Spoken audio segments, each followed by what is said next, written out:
Yashodanandana Rajajana Ranjana Yamuna Kiravachari Yashodanandana Rajajana Ranjana Yamuna Kiravachari Radha Madhava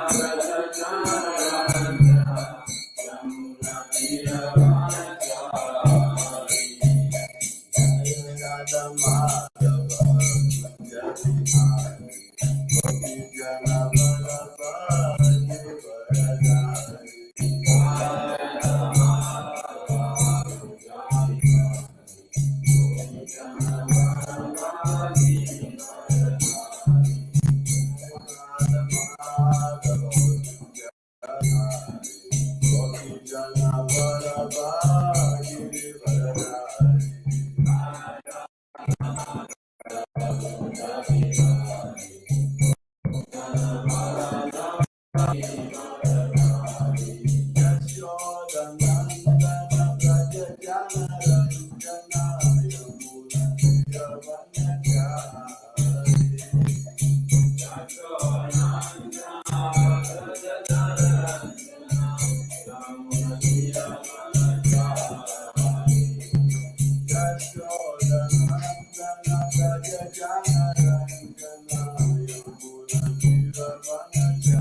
Giridhari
Srimad Bhagavatam ki jai, Raghunatha ki jai, Hari Bol.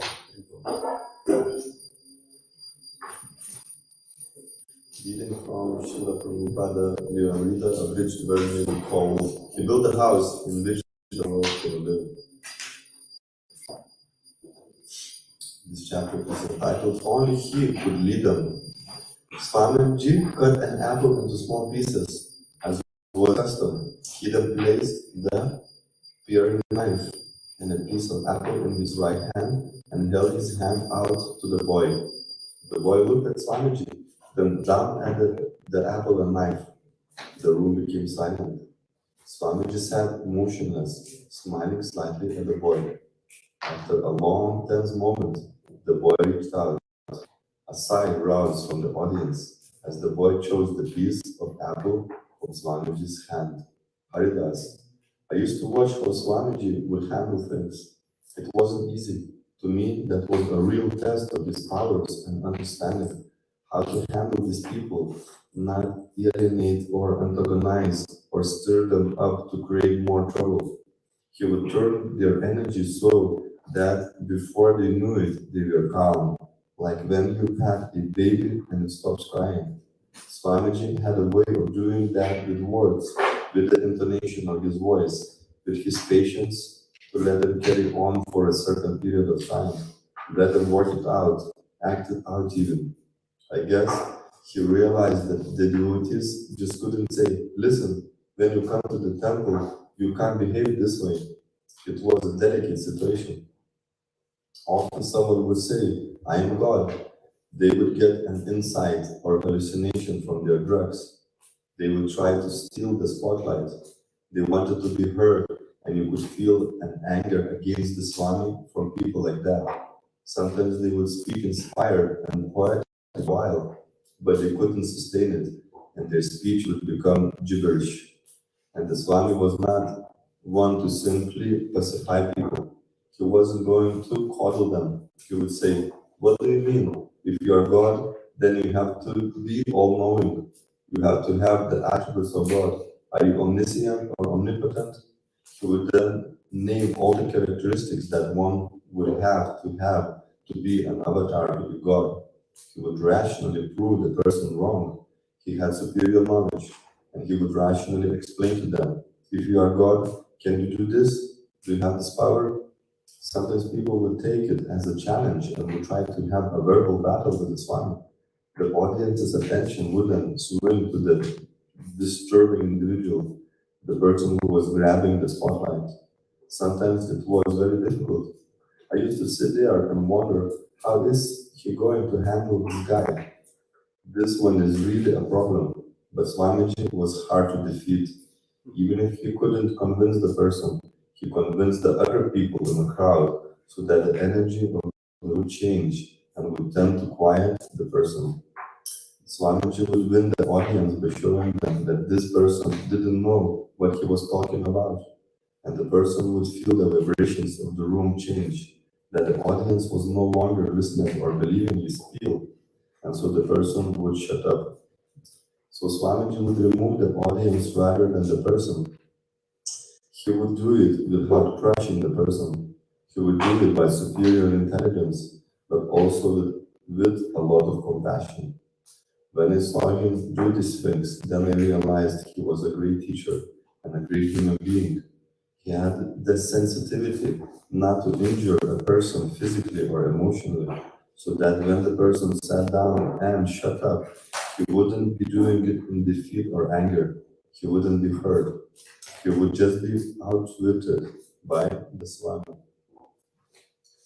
His Divine Grace, A.C. Bhaktivedanta Swami Prabhupada Ki Jai. Om Bhagavate Vasudevaya. Om Bhagavate Vasudevaya. Om Namo Bhagavate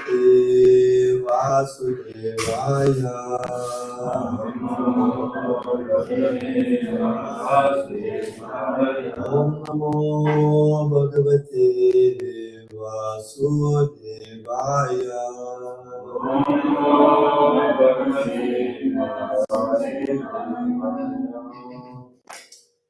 Reading from Srimad Bhagavatam, Canto 6, Chapter 4, Section number 45.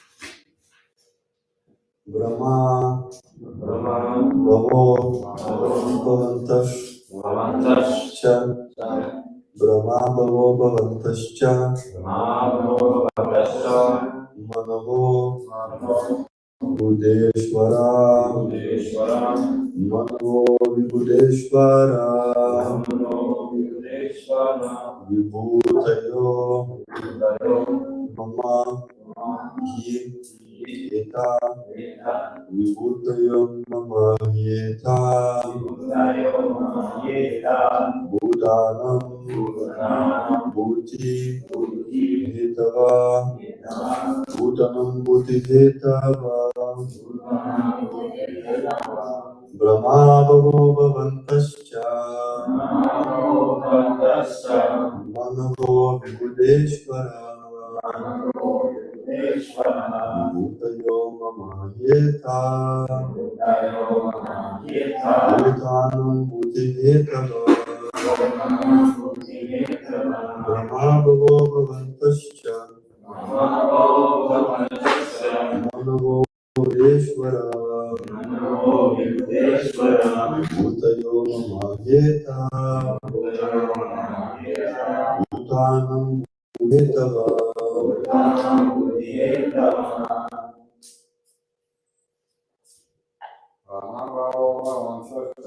Brahmavo Bhavantascha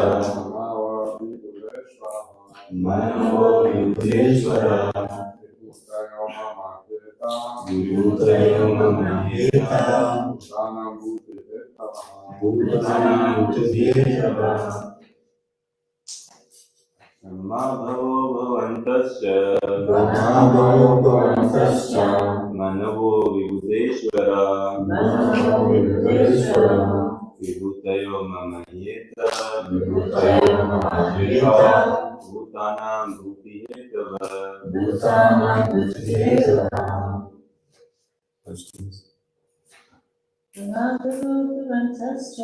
Brahmavo Bhavantascha Manavo Vibhuteshvara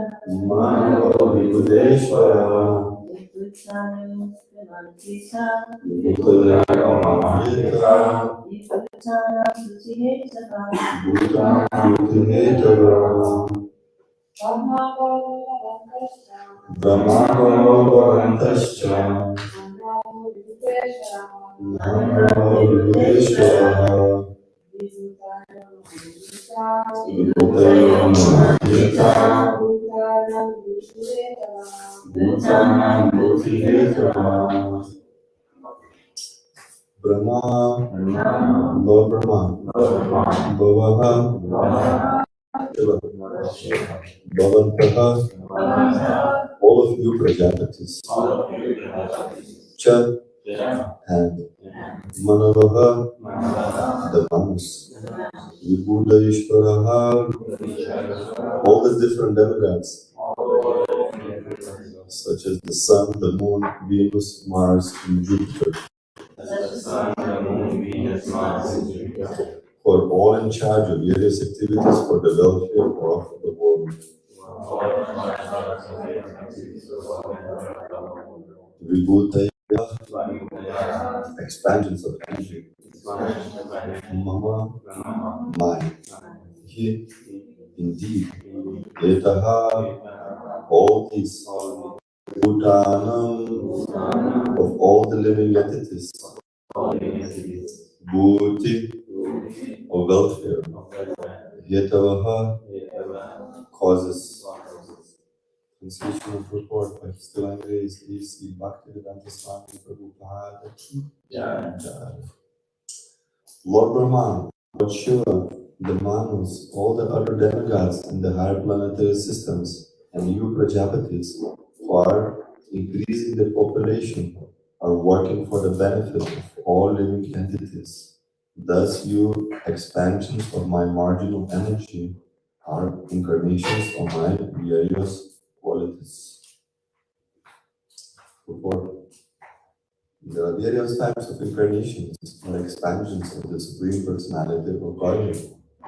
The expansion of his personal self or Vishnu Tattva are called Swaksha, whereas the living entities for not Vishnu Tattva but Jiva Tattva are called Vibhinamsha, separated expansions. Although Vrajadaksha is not on the same level as Lord Brahma and Lord Shiva, he is compared to them because he engages in the service of the Lord, in the service of the personality of Godhead.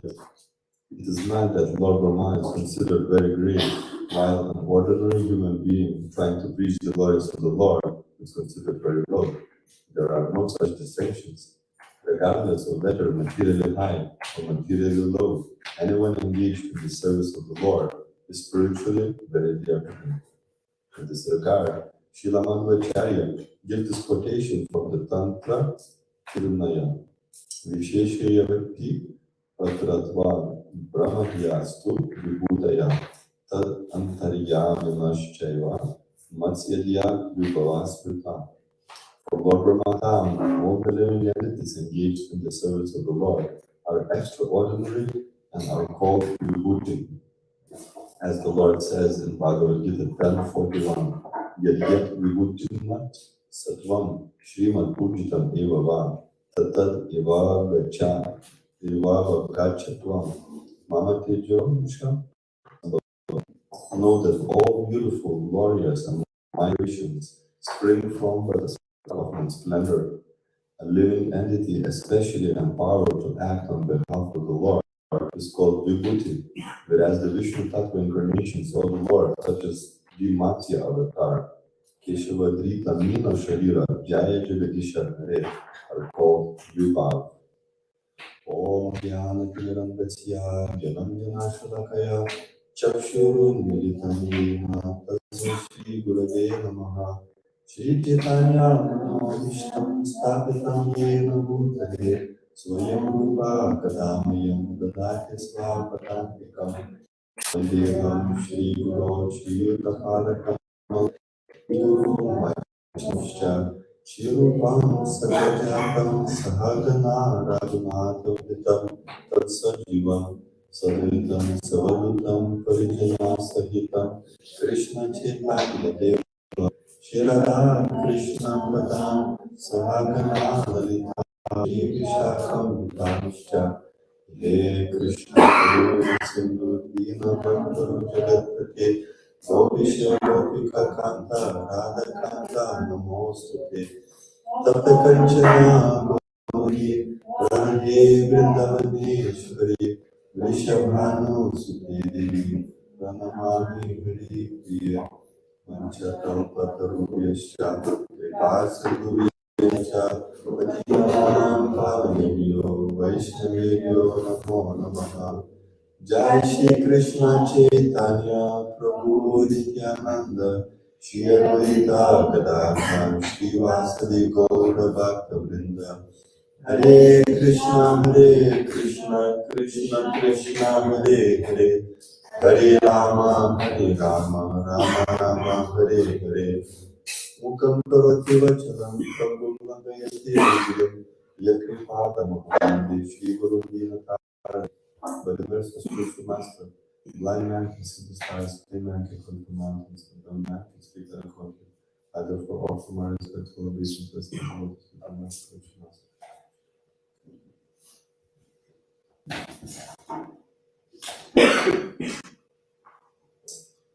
May I ask for a cup of water?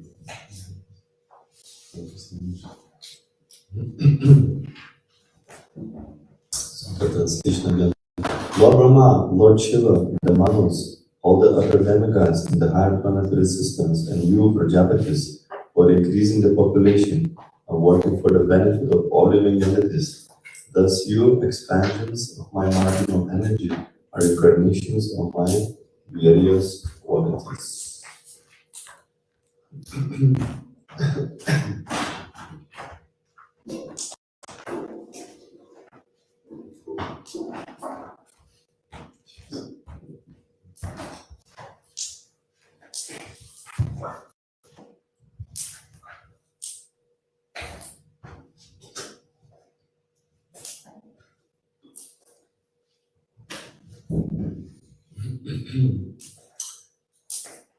So here, after Bhatta has offered prayers to the Lord is very beautifully answering and reciprocating with the prayer of his devotee.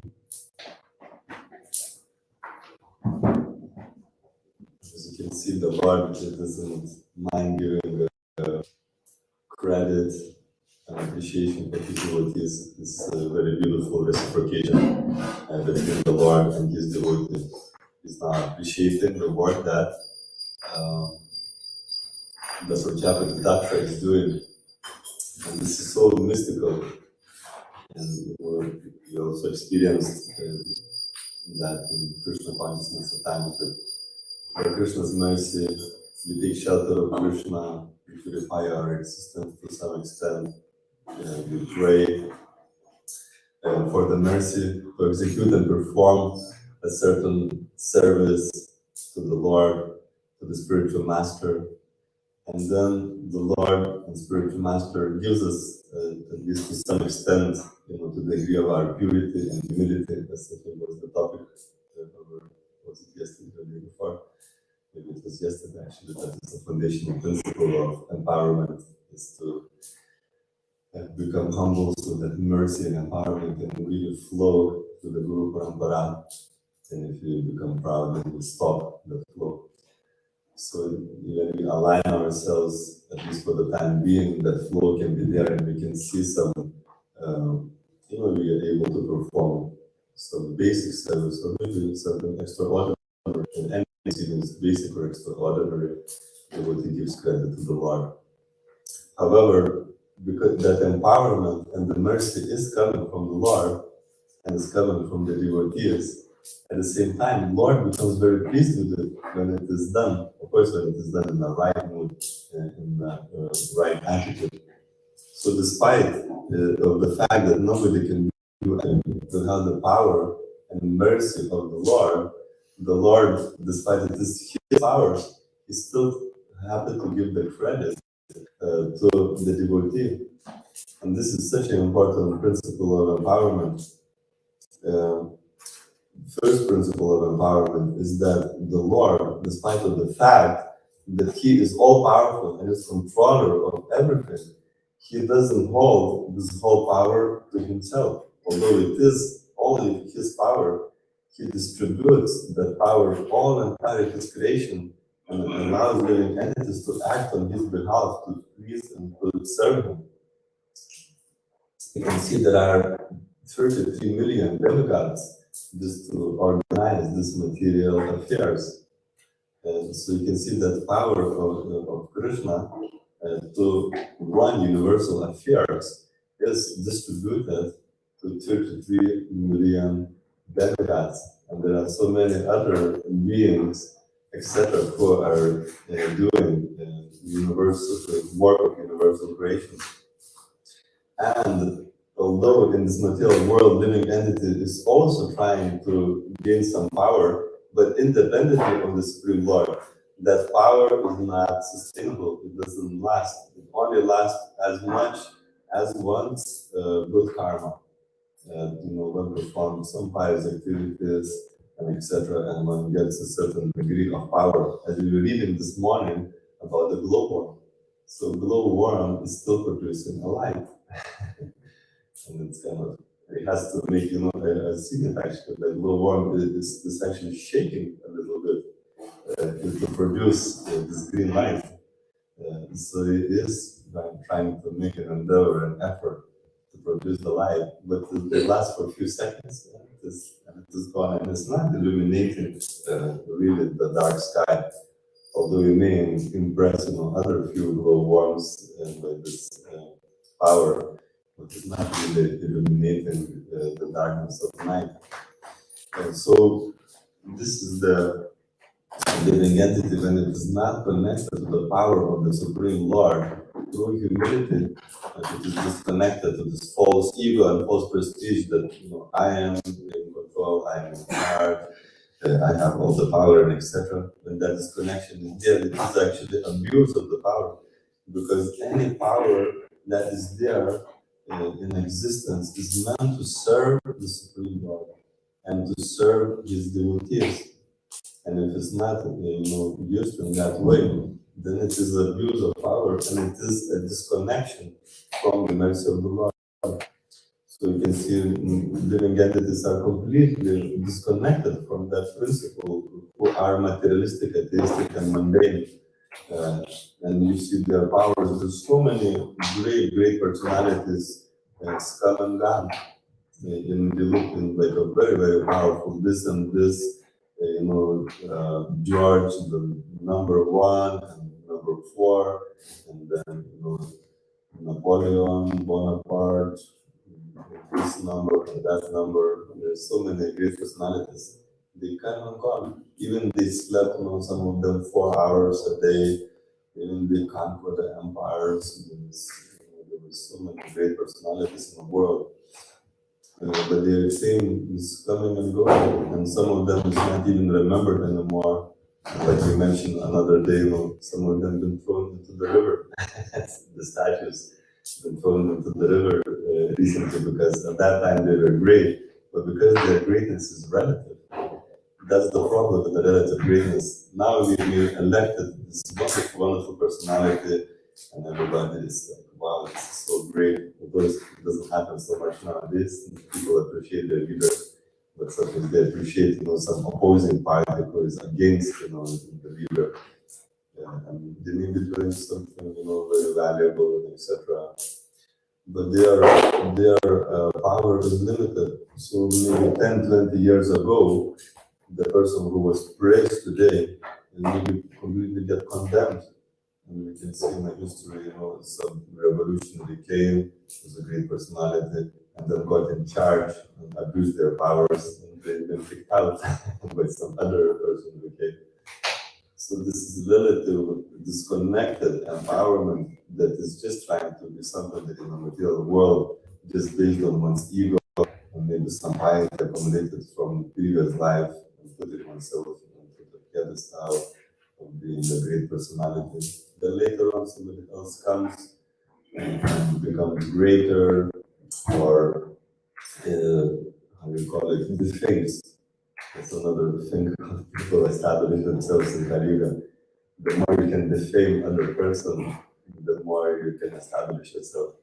Just like it was like the last presidential election, I will mention which country. It is a very, very powerful country.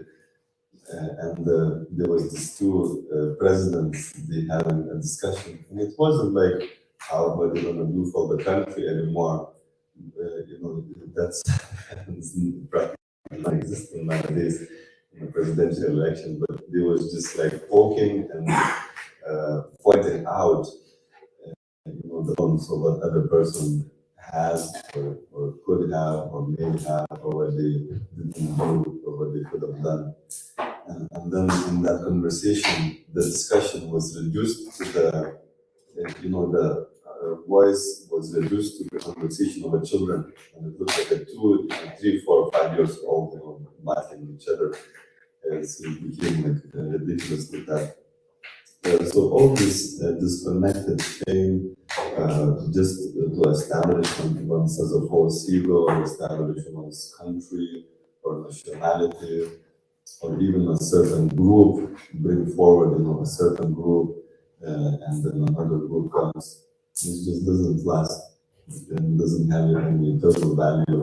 It's considered almost like a wave of material existence. One wave comes, and another wave, and the third one. And it's not sustainable. This kind of lasts. One is lucky to stay in one's position, which is very good in Kali Yuga, until the end of life. It finishes at the end of life. And as Prabhupada is said, like this one astrologer, he was saying about one of the former president of one country. He said he became a dog in the next life in Sweden. So coming from president into a dog, it doesn't show like a sustainable existence. It doesn't show that people in the positions of authority it's able to sustain until the next life. What's finished. But the end of one's life and the next life, one may not have that fortunate as exalted position anymore.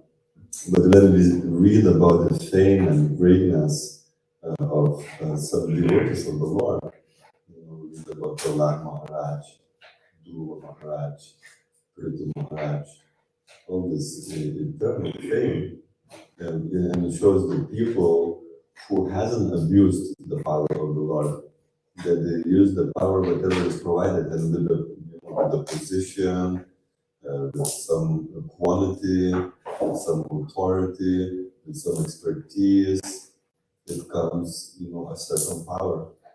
But where is it coming from? Krishna is the source of all powers. Krishna is the source of all energies, of all shaktis. Parasya Shaktir Shudaiva Shuyate. Krishna is God, Shaktiman. He is the source of all energies and all qualities and all beauty, as well as we read. But he is distributing those powers, and those who do not abuse those powers, don't use it for self-aggrandizement, don't use it to abuse or exploit and etc., can become more and more empowered by the Lord to do other things. So for us as an aspiring devotees, this is the main challenge. The person is speaking is how to have a sustainable empowerment, so that the powers and the mercy that is coming to us, and is open, and Lord Chaitanya wants us to empower us to do wonderful things. And when we speak about wonderful things, it doesn't have to be something grand. Wonderful thing is when Prabhupada said, "What is the most wonderful thing?" In fact, he was asked, "What is the most wonderful thing that you did?" Because Prabhupada had this full empowerment, more humble than a blade grass, fully surrendered to the Guru and Krishna. He can do unbelievable things. And he was asked, "So what is it?" And he showed him the miracle. And he was showing to his disciples, these are the miracles. It's that the people's whose heart has become transformed for becoming disconnected from the Lord, becoming dedicated, sincere, humble servants of the Lord. So this is ultimate miracle that we want to show ourselves. If you want to please the Lord, please the Guru, that somebody's heart become transformed, not by our powers, but can we become instrumental, can we become a channel for the mercy of the Lord to come and act to us, that somebody's heart is transformed, or maybe improved in some way, or maybe we can put them on the path of devotional service, and this is the empowerment and that Lord Chaitanya wants to give to us, Srila Prabhupada wants to give to us. And somebody may be very expert in planting many seeds.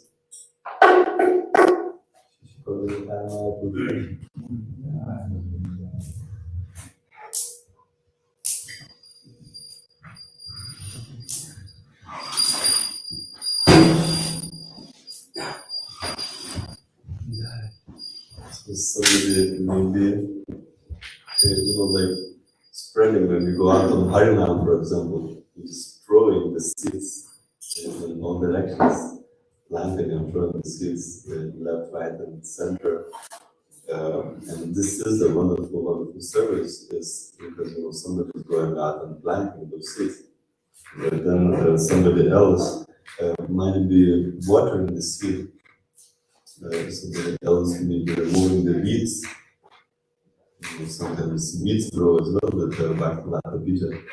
So somebody comes, like I think yesterday, I don't know whether everybody had to repeat this special mantra that Vaisheshika Prabhu said,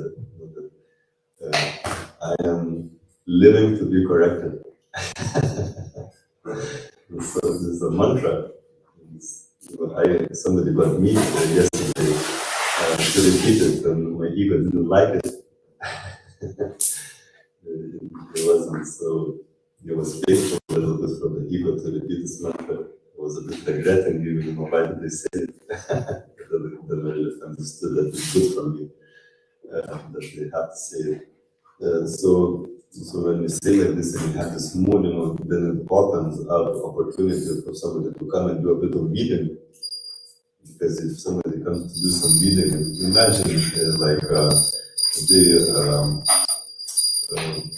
one of the gardeners goes to the garden and is not allowed to weed. He's chasing away, just leave the weeds there. And that's what the outrageous, the garden would really suffer. The potatoes and the tomatoes and the cucumbers would really suffer because the weeds would take all the energy and all the minerals. And you say, no, leave the weeds. And there's somebody standing there with a stick to chase away the person who came to weed. So sometimes we do that. Sometimes we do that ourselves, we're chasing away the people who are offering to do a bit of weeding in our hearts. So go away. Of course, sometimes it does require, a little bit of expertise, or not a little bit, a lot of expertise to remove some of the weeds. So somebody may be weeding, and then somebody is giving support. In a garden, you have to put it for some plants. You put a big stick because the plant starts while it's small. it can start like falling down because it's not strong enough. You put a stick in and put this little rope around it so it stands properly. But actually, I saw they have this massive pumpkins.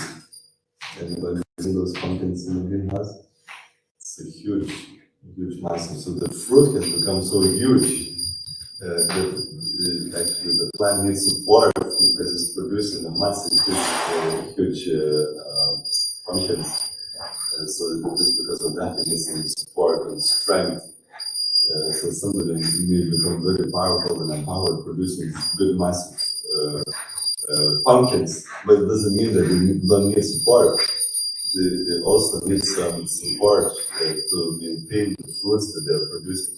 So all the way from very beginning of our Krishna consciousness up to the perfection, we need some support, and maybe different kind of support. At the beginning, we need to keep ourselves on track, and, basics, learn the basics. But later on, the other challenges become like a roaring lion, maybe Krishna consciousness. So the lion may be scaring people away, maybe roaring too loud, and be chasing somebody off. So therefore, it needs to be calmed down and pacified a little bit. So yes, so there's various different stages in the planting, and we have an opportunity to contribute to all these different various stages, supporting, nurturing, picking up fruits, distribution of the fruits, and etc. And all this gardening program, everybody's got a place and a role to play, and they can be empowered in that specific role that they're doing. Receive the mercy of the Lord.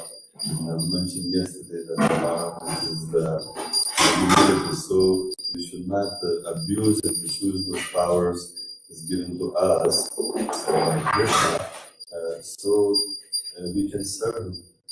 We can serve him, we can serve the Vaishnavas, and there is so many wonderful things that can be done. But in order to make it sustainable, we have to cultivate the mood of humility and keep this mantra that I'm living to be corrected, and keep this mantra alive in our lives. And also, another thing that happens, that beautiful and glorious and mighty creation springs from the spark of Krishna's splendor. So, people trying to become powerful and beautiful and all sorts of opulences to be attained in this material creation. But the true way of seeing that is to become connected to Krishna. And that is the source of ultimate beauty. And you can see that when the devotee connected to Krishna becomes effulgent and jolly, as Prabhupada called it, his disciples are Vaikuntha men and Vaikuntha ladies. Because of their connection, become bright-faced, jolly, happy, and springy. As well, you can see how high devotees can jump. So it's phenomenal to see. Nobody jumps so high when there is music and there is dancing. You can see devotees like jumping up and down like anything. This wave of empowerment, even to jump up and down, you need some empowerment from the Lord. You can see it's something extraordinary going on there. The devotees are jumping in the kirtan, jumping in the Rathayatra, which we have opportunity to do this Sunday in the Rathayatra, is to jump very high for the Lord. So yeah, this is a challenge. Yes, Krishna wants every single one of us to become empowered and give a lot of light to this world of darkness. He doesn't want us to be glowworm, stars, and the moons. And the stars and the moons are to be reflected in light of the sun. So you have to expose, in order to reflect the light, you have to expose the illumination of the light. So that's what the stars and the moon is doing. They're reflecting the light of the sun. In a similar way, we are not independent luminaries, those who are empowered, but we are reflecting the light of Krishna. And we need to remember that in order to keep reflecting that light. Because if we God, then we putting ourselves outside of that light of Krishna, and the illumination starts fading away. You can see, some of the lights, they seem to be fading there in the sky. The illumination seems to be fading. But even if it doesn't happen, then simply we need to put ourselves back into the light of the holy name, back into the light of the mercy of the Vaishnavas, and then the illumination will come back. But then these points.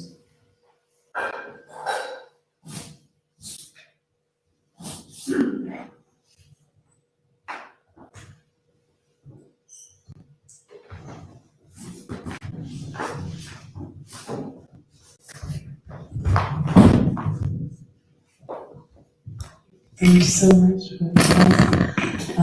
I just have a question on the verse itself. It's saying that increasing the population is for the benefit of all living entities. But in today's context, there are some arguments against, increasing the population. Different arguments. Sometimes also, I'm not sure about the meaning of increasing the population. Is it really meaningful?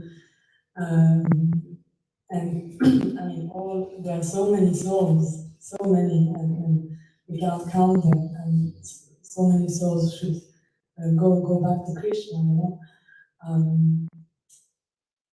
But how can we, keep the determination that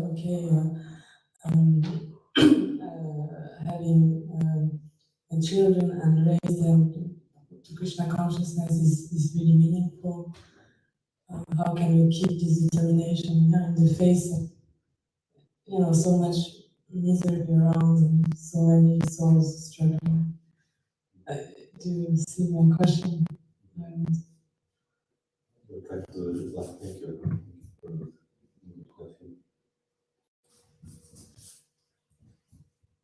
So it's interesting that before Lord Chaitanya has executed his mission, Shiva came in as a Shankaracharya to produce, like a very atheistic philosophy. I was wondering what's going on there. Why did he come to produce this materialistic philosophy? Because, people who are very spiritually elevated, you can see in the previous ages, the population wasn't so high in one sense, although we know that in Dwapara Yuga and the Kurukshetra, there was a huge battle and there's millions of people. If you look more in the previous ages, like Golden Age, there was not even cities. Most of the people just lived in the forests because they didn't see any need for economical development. And therefore, people had hundreds of children, etc. And it was just a very, very simple way of life. But economic development does inspire people to increase the population because we need people to work, we need people to produce economic development, and etc. And also the senses become quite uncontrolled, so people just multiplying more and more. So interesting thing with Shankaracharya coming and propagating this atheistic and Mayavada philosophy, and which, as Prabhupada explains, increased the materialistic tendencies in the world, because when personalism and therefore this life, because most of people not interested in spiritual life, so they think this life is the only one. So let's enjoy it to the max. So that becomes the philosophy sprung from personal, because there is no spiritual relationships, there is no, advas, and therefore this world becomes all in all. So the propagation of this philosophy, though, what happens then, there's more and more entities with this materialistic mentality is born, coming from the lower planets, coming with this very mundane, very impersonal, and etc. It's kind of flooding the world. So this is creating a space for Lord Chaitanya's mercy to manifest. So despite of the fact there's overpopulation and there's so many mundane materialistic philosophies, and the people who are stuck in the material existence work after work after work with this mundane, materialistic, impersonal vision, sometimes we get stuck almost in the lower planets, as Krishna says, those who are mischievous, they almost cast them into the lower species of life, birth after birth after birth. But with the manifestation of those philosophies and this mentality in the earthly plane, like us, that allows those living entities to be born here and then be touched by the mercy of Lord Chaitanya Mahaprabhu, because it's kind of wholesale delivering, what is considered the lowest in terms of their mentality, in terms of their aspirations, in terms of their consciousness. This wholesale delivering them. And what is the proof of it? That the person is speaking, we get a chance, no matter what background they're coming from, we get a chance to become elevated and purified. And of course, so that's the one thing about this expansion of population. And of course, we know that it's enough food to feed all those people. So it's more coming, some various types of theories there that there's an overpopulation in the world, so it's not a fact. Overpopulation is enough food for everyone. But I guess, lots of theories like this is coming from fear, because people in this material existence are very, very fearful and ignorant and cynical because of so much exploitation going on. So various conspiracies sprung up as in response, as out of fear. So now, regarding the how to be motivated to grow children in this kind of situation, was maybe not the best question to ask from a chariot. Just be a monk and not worry about it. Not so many people who were able to do this, and of course lots of brahmacharis as well, and the start families too. What is not so it says, and what actually Shalakanta Prabhu touched upon as well, is about the example. So when we think, if they have children, will they become Krishna conscious? Under this so much distractions and the modern education system is so distracting, and there's so much, challenges of bringing children up. But when Prabhupada was awakened in the morning, the reason he was awakened is because of ringing of the bells. His father was exemplifying, his whole existence was around serving Radha and Krishna. He had a family with Radha and Krishna. And Prabhupada would wake up because of the ringing of the bells of his father offering arati. So this is what the way to do is by setting a very powerful example. Our actions speak louder than the words. So you have to not just externally become devotee and you're the God and the tilak on, etc. be very, very seriously connected to Krishna on a deep level. And that atmosphere will influence people, including our children. They will pick it up for sure, growing up in that atmosphere. And of course, there will be some periods of time they will explore their independence.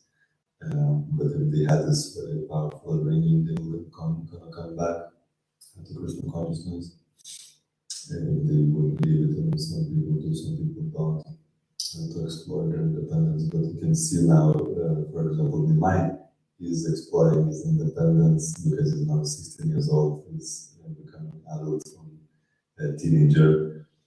He wants to explore everything, but in Krishna conscious way, so he's reconfirming his Krishna consciousness, and almost like for the first time, the other day he went to Edinburgh a month ago, and he had this really ecstatic kirtan, and he was like screaming in ecstasy, and he kept shouting the Maha mantra, and said, he kept repeating that this was the best day of his life.